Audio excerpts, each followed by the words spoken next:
March 23, 2021, a single ship ran aground in the Suez Canal. It was stuck for 6 days. Those 6 days stalled an estimated $54 billion in global trade. Every hour the Ever Given sat sideways, 400 million worth of goods simply stopped moving. While most of that cargo eventually arrived, the ripple effects, the factory shutdowns and supply chain panics created a leverage that Egypt was quick to monetize. 6 days, one ship, and $54 billion. Now here is the question nobody asked when the ship was finally freed and the world exhaled with relief. Who benefited? Not the shipping companies, not the traders, not the consumers waiting for their goods.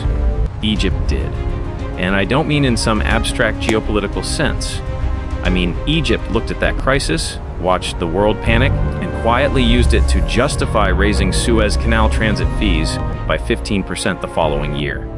Then another increase the year after that. The canal isn't just Egypt's most important piece of infrastructure.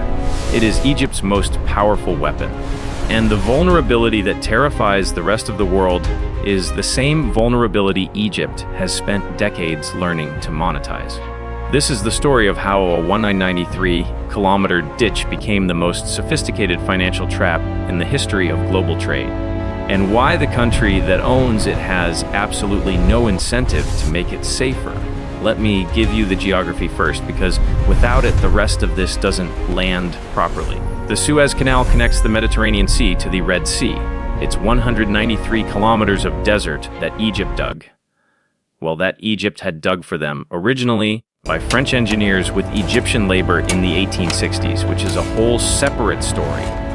And without it, ships traveling between Europe and Asia have to go around the bottom of Africa. That's not a small detour. That's 7,000 to 10,000 extra kilometers, depending on where you're starting and ending. It's 10 to 14 extra days at sea. And at current fuel costs, crew wages, and insurance rates, that adds somewhere between 700 zlotys and 1.2 million per voyage. 12% of all global trade moves through the Suez, 15% of all shipping traffic, about 25,000 vessels a year. But here's the piece that I think most explainers leave out, and it's actually the key to understanding why the canal is so catastrophically important. Modern manufacturing doesn't stockpile inventory the way it used to. For the last 30 years, the dominant production philosophy has been just in time. You don't build a warehouse full of components and draw from it. You time the arrival of components to match exactly when the factory needs them. The ocean is the warehouse. The ships are the shelves. So when the canal closes, the shelves stop moving. A car factory in Germany waiting on a specific sensor from Taiwan can't swap it out for a different one. It's designed for that car, that model, that year. There's no backup pile to pull from. Within days, the factory goes quiet. Supply chain economists call this the bullwhip effect. A short disruption at a choke point creates ripples through production schedules for months afterward in industries that never physically touched the canal. One government controls all of this.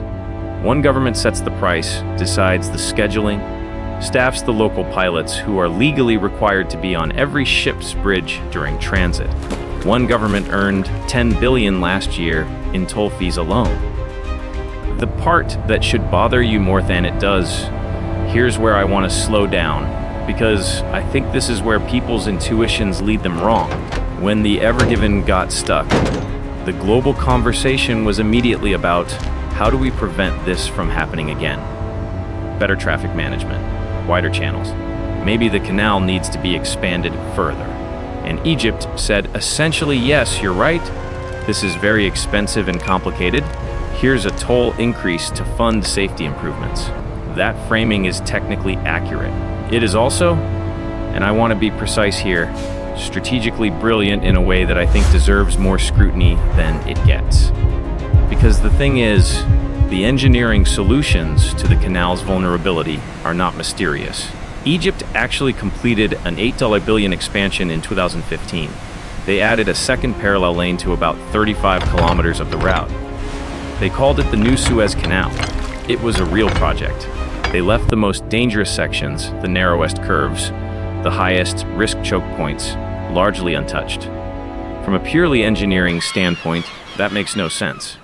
If you have one conveyor belt in a factory and it keeps failing, you fix the belt or you build a second one. You don't add a backup belt to 18% of the line and declare victory. But the Suez Canal Authority isn't running a factory. It's running something more complicated than that. Every genuine safety improvement is simultaneously a leverage reduction.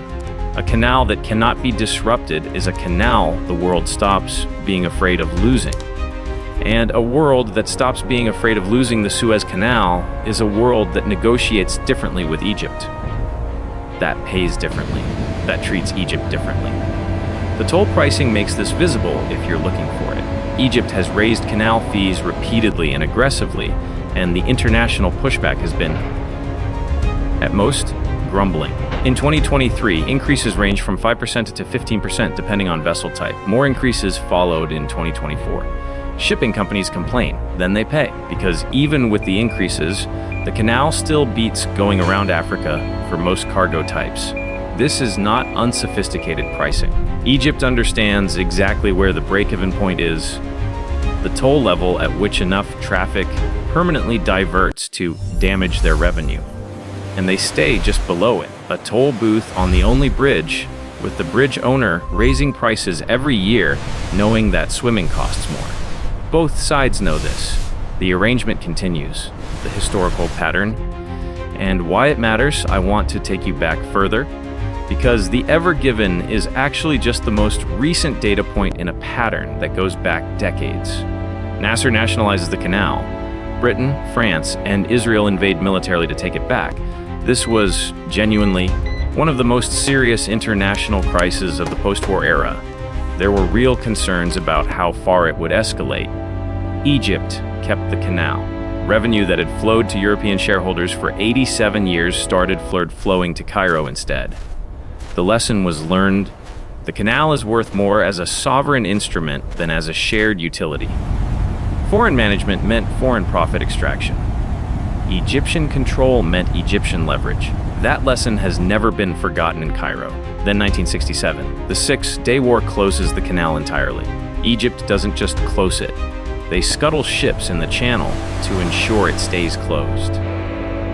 15 vessels end up trapped in the Great Bitter Lake. Their crews rotate in and out.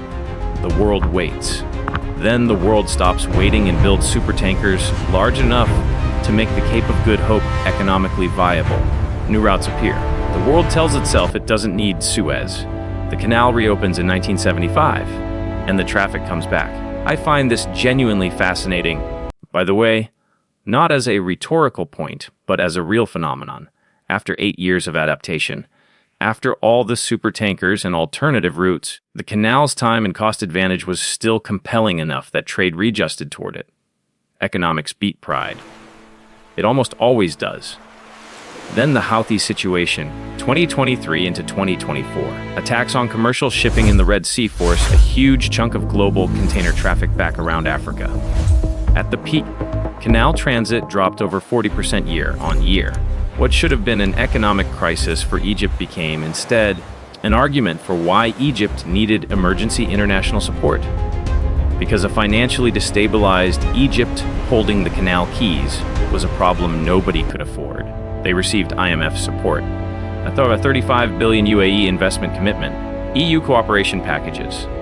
The canal generated leverage even while it was sitting mostly empty. Every single crisis, every disruption. Egypt emerges with more revenue, more diplomatic standing, or more financial support than before. Not despite the vulnerability, because of it. What actually could change this? There are real forces that could shift the dynamic, and I don't want to oversell the trap as permanent, because that's not quite honest either. The Cape of Good Hope route becomes more competitive as vessel efficiency improves.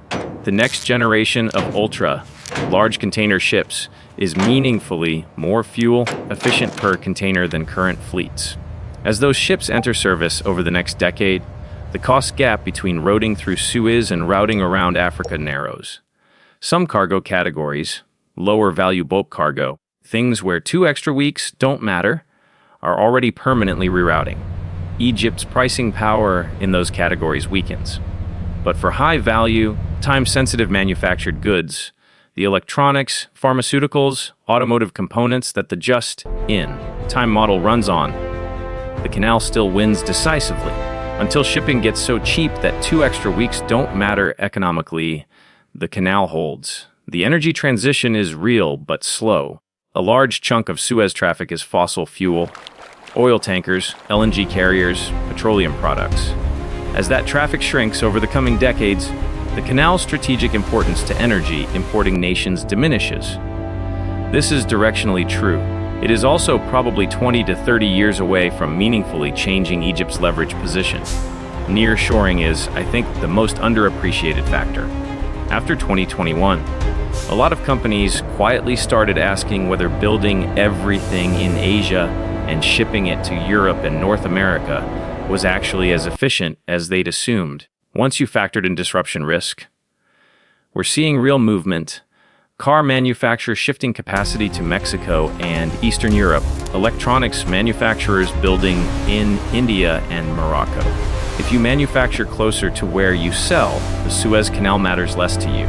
Not because the canal gets safer, because your dependence on it shrinks. This is the credible long-term threat to Egypt's position. But global supply chains took 30 years to build. They will not restructure in 5. What this actually means, here's where I land on this. The Suez Canal's vulnerability is not a problem Egypt is trying to solve. It is an asset Egypt is carefully managing. The 10 billion in annual tolls is the visible income.